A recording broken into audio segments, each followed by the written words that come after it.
Assalamualaikum warahmatullahi wabarakatuh.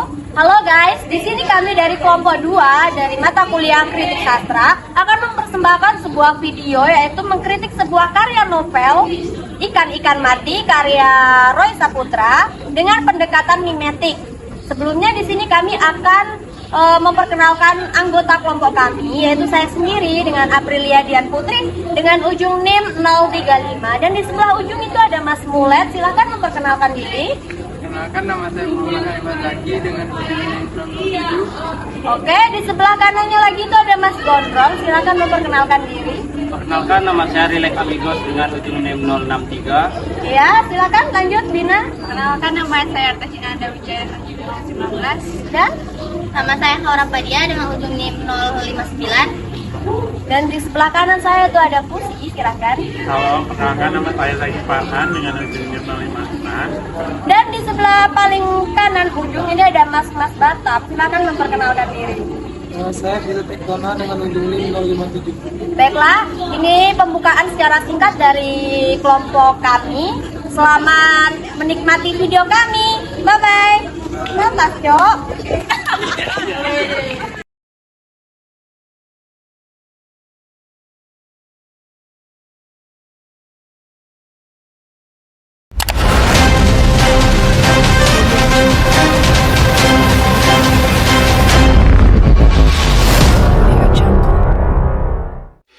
Baik, kembali lagi bersama saya Rilek Amigos dalam berita terkini. Adapun pokok bahasan kita pada hari ini ialah tentang kritik terhadap novel Ikan-Ikan Mati karya Roy Saputra menggunakan pendekatan mimetik. Novel Ikan-Ikan Mati karya Roy Saputra merupakan novel yang cukup menarik para penikmat sastra seperti Ernest Prakasa dan juga Kevin Negara, karena judulnya cukup unik serta isu atau fenomena yang diangkat dalam novel ini juga menarik. Novel Ikan-Ikan Mati menceritakan kisah pria kantoran bernama Gilang dengan segala polemik hidupnya di tengah arus teknologi yang semakin canggih. Walaupun mengambil latar kota Jakarta di masa depan, sebetulnya tokoh Gilang di novel ini secara definitif mewakili potret kaum milenial di era teknologi seperti sekarang.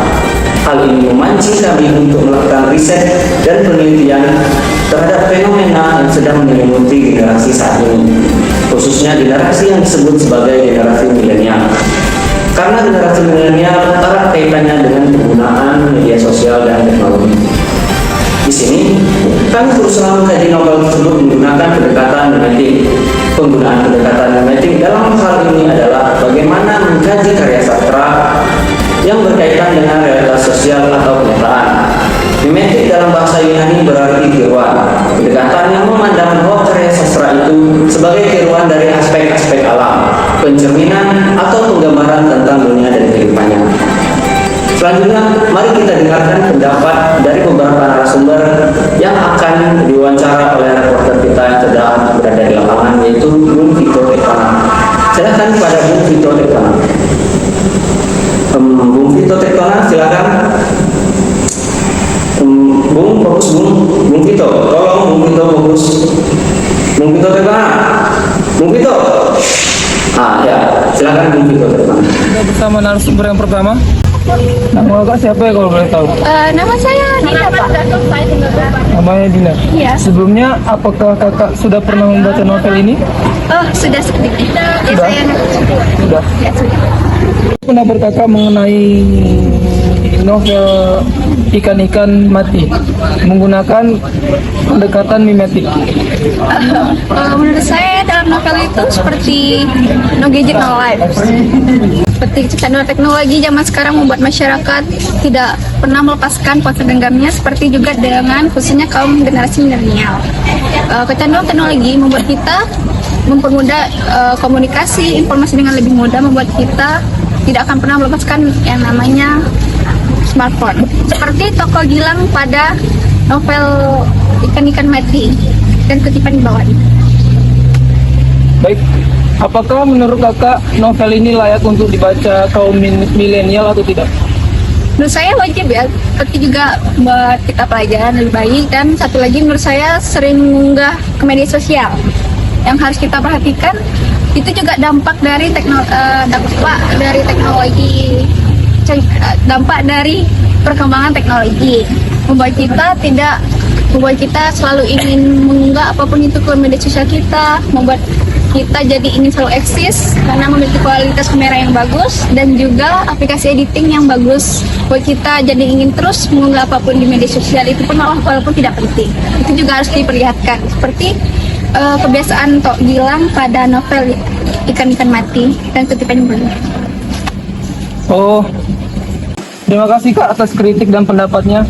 Semoga dengan pendapat Kakak, seorang penulis bisa mengevaluasi novel atau karya sastra yang sudah ditulisnya. Iya Pak, terima kasih juga sudah menguji saya.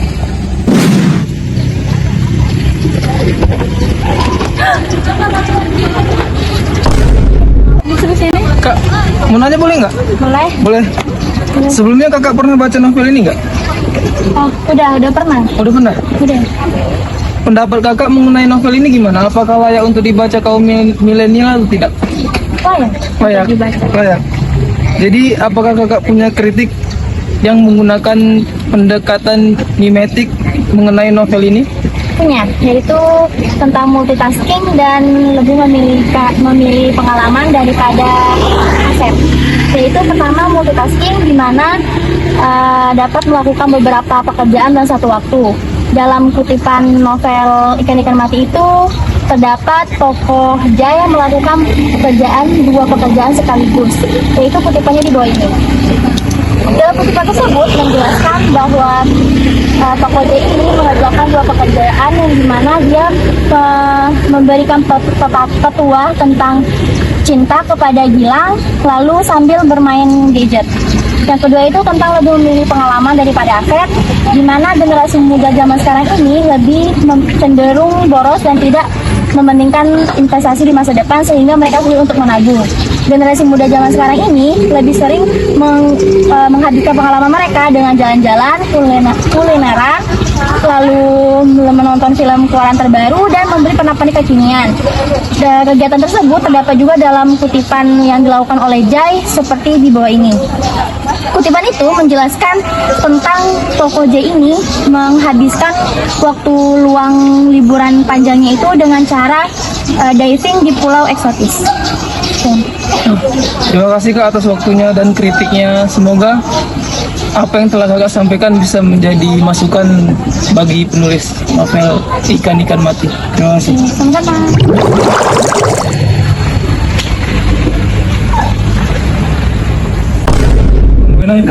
Boleh?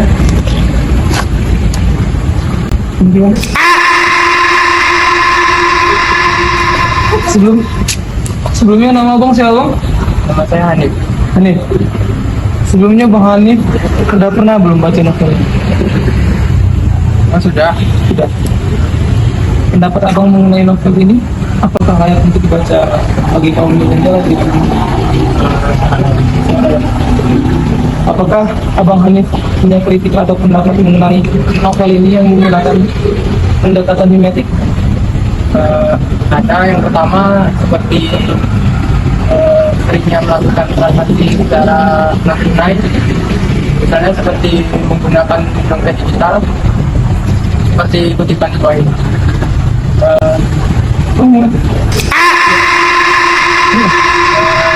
Ini menjelaskan bahwa toko Gilang melakukan pembayaran MRT menggunakan transaksi wallet. Selanjutnya pada pemesanan ojek online seperti Gojek, taksi online, seperti pada kutipan di bawah. Di dalam kutipan tersebut, si toko Gilang memesan ojek online menggunakan aplikasi. Sekian, terima kasih. Terima kasih Bang Hanif atas masukan dan kritiknya. Semoga kritik yang telah Bang Hanif sampaikan bisa menjadi masukan bagi penulis dan penerima atau pembaca karya sastra tersebut. Terima kasih.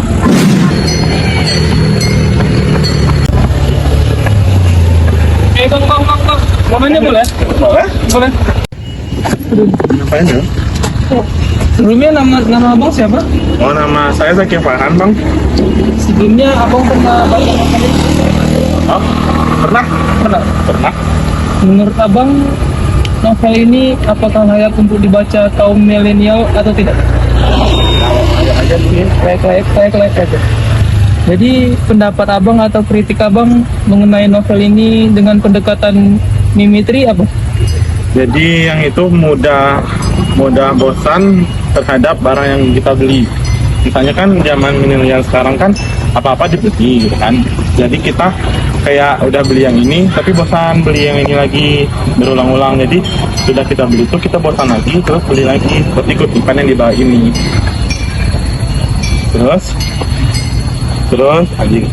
Terus apa lagi? Kutipan di atas itu menandakan bahwa teman Gilang itu mudah bosan dengan barang miliknya dan juga ingin memiliki seperti yang terbaru. Dan selanjutnya tuh ada beda grup, beda perilaku. Yaitu setiap orang mempunyai kepentingan dan kegemarannya masing-masing, tapi yang membuat jalan ini hal tersebut tanpa kita sadari telah membentuk perilaku seseorang pada grup yang satu dengan grup yang satunya itu berbeda. Seperti kutipan yang dua ini tergabung ke dalam grup tersebut yang berisi orang-orang yang cukup aktif, unik dan sedikit gila menurut Gilang, membuat dirinya yang notabene tidak banyak berbicara menjadi pribadi yang lebih aktif dan cerita bersama teman-teman yang tersebut dan di grup-grup yang lain. Terima kasih. Terima kasih Abang Zaki. Ya, sama-sama. Atas waktunya. Baiklah, semoga apa yang telah Abang Zaki sampaikan, kritik yang telah disampaikan bisa bermanfaat untuk pembaca ataupun penulis novel tersebut. Terima kasih.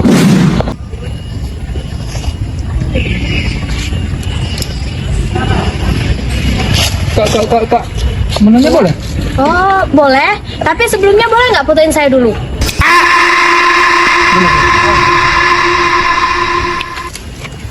Yang di mana ya, Bapak? Yang sini aja. Sini. Iya. Hitung ya. Siji, loro, telu, cekrek. Coba lihat dulu. Sekali lagi lah, nanti kan bagus di media sosial tuh kalau di. 1, 2, 3. Cekrek. Nah, bagus, makasih ya. Kalian mau nanya apa? Jadi gini, sebelumnya nama kakak siapa kalau boleh tahu? Oh, nama saya Prilia Dian Putri. Saya biasa dipanggil Lia. Jadi gini kak, apakah kakak sudah pernah baca novel ini sebelumnya? Oh, pernah sepertinya. Oh iya, pernah. Pernah? Iya. Oh pernah. Gimana? Jadi gini, menurut kakak apakah novel ini layak untuk dibaca kaum milenial atau tidak? Oh, sebenarnya memang ini dikhususkan novel ini nih intinya tuh menggambarkan kaum milenial di mana perubahan sikap perilaku manusia di tengah teknologi. Jadi cocok untuk dibaca khususnya bagi kaum milenial. Oh, gitu. Jadi selanjutnya apakah kakak Lia punya kritik mengenai novel ini dengan menggunakan pendekatan mimetri? Oh, pendekatan mimetri ya? Oh iya, waktu saya kuliah dulu itu saya pernah menganalisis dari novel Ikan-Ikan Mati ini. Salah satunya itu saya pernah melalui pendekatan mimetik. Yang pertama itu karakteristiknya itu ada kritik terhadap fenomena sosial. Jadi dibandingkan melalui televisi dan koran, gadget dan jaringan internet ini sangat mudah diakses, khususnya bagi generasi milenial itu mendapatkan akses informasi. Karena kemudahan mengakses informasi ini nih dapat digambarkan, oh ya, terkhusus pada novel ini dapat digambarkan yang mana media sosial ini sebagai wadah utamanya. Nah, pada tokoh Gilang juga itu telah dipaparkan dalam novel ini, seperti Gilang ini apapun yang dibagikannya melalui media sosialnya, seperti pada kutipan di bawah ini. Jadi itu. Terus selanjutnya apa lagi kak? Ada satu lagi, itu mengenai tentang, oh iya, senang berbagi. Jadi yang dimaksud senang berbagi di sini, generasi milenial khususnya tuh senang berbagi materi dan juga berbagi pengalaman. Tetapi karena generasi ini dekat dengan teknologi, yang mana mereka berbagi pengalamannya melalui media sosialnya. Jadi pada novel ini juga seperti Gilang ini melakukan aktivitasnya sebagian besar mempostingnya ya seperti yang saya lakukan tadi, itu kan seperti posting itu untuk diposting di media sosialnya. Jadi di novel ini pun begitu, yang dicontohkan seperti tokoh Gilang memposting dirinya untuk dibagikan ke akun media sosialnya. Ya ada kutipannya di bawah. Udah? Itu saja mungkin ya yang dapat saya kritik ataupun pendapat saya. Mungkin masih banyak yang lain, cuman saya dapat yang saya ingat cuma itu aja. Baik, terima kasih Kakak Lia atas informasi yang telah disampaikan. Sama-sama. Baik, begitu yang bisa Kakak Lia sampaikan, semoga bisa bermanfaat bagi penulis dan pembaca novel tersebut. Bang, isi bang, mau nanya? Sutipi ya? Sedikit. Apa? Oh sini aja bang, sini. Mau nanya mengenai karya sastra. Salam boleh. Salam. Salam buat abah saya dari kampung, keluarga, ibu, tante, nenek, adik, sama ponakan saya Iya, siap. baru lahir. Nanti salam kakak. Sama ini ada tetangga saya tuh yang sering suka nonton TV itu, saya masuk TV. Iya. Jadi sekarang. Jadi Sama ini juga. Udah. Nanti disampaikan. Jadi gini, mau nanya mengenai karya sastra. Karya sastra, boleh. Sebelumnya nama abang siapa kau boleh tahu? Buat tante saya yang sebelah jangan lupa tonton Joseph TV nih ya, di foto kirim saya di TV nih. Ada beberapa kesimpulan yang bisa saya ambil dari beberapa narasumber, ialah salah satunya terjadi perubahan sikap sosial kaum milenial terhadap cara memandang dunia karena terjadinya pengaruh digital dan teknologi. Berdasarkan analisis data novel Ikan-Ikan Mati yang digagas oleh Roy Saputra, ditemukan 10 karakteristik. Yang pertama, no gadget, no life. Kemudian yang kedua, sering mengunggah sesuatu atau mengangkat sesuatu yang terjadi di realita ke jejaring sosial atau ke media sosial. Contohnya Instagram, Facebook, Twitter, Pet, dan lain-lain. Yang ketiga, sering melakukan pembayaran non-tunai. Seperti salah satu contohnya dengan cara melakukan pembayaran menggunakan QRIS. Yang keempat, serba cepat dan instan. Yang kelima, multitasking. Yang keenam, lebih memilih pengalaman daripada aset. Yang ketujuh, mudah bosan terhadap barang yang dibeli. Yang kedelapan, beda grup, beda perilaku. Jadi di setiap grup yang ada di masyarakat sekitar memiliki circle tersendiri. Jadi setiap circle beda perilaku, Yang kesembilan, kritis terhadap fenomena sosial. Jadi kaum milenial sekarang dibutuhkan untuk kritis terhadap memandang fenomena yang terjadi di masyarakat sekarang. Yang ke-10, senang berbagi. Kalau kaum milenial sekarang mereka dituntut untuk senang berbagi terhadap masyarakat dan peduli terhadap lingkungan mereka sendiri, terutama tetangga di samping rumah mereka sendiri. Terima kasih, itu yang bisa saya dapat sampaikan. Saya kembalikan ke studio. Baik, itulah semua pendapat dari beberapa narasumber yang telah kami wawancarai. Mereka memiliki beberapa pandangan yang berbeda dan juga bervariasi.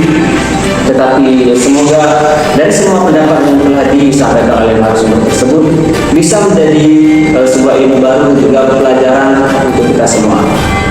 Sekian berita hari ini. Saya ucapkan terima kasih. Assalamualaikum warahmatullahi wabarakatuh. Bang, bang, bang, bang, bang, bang, bang, bang.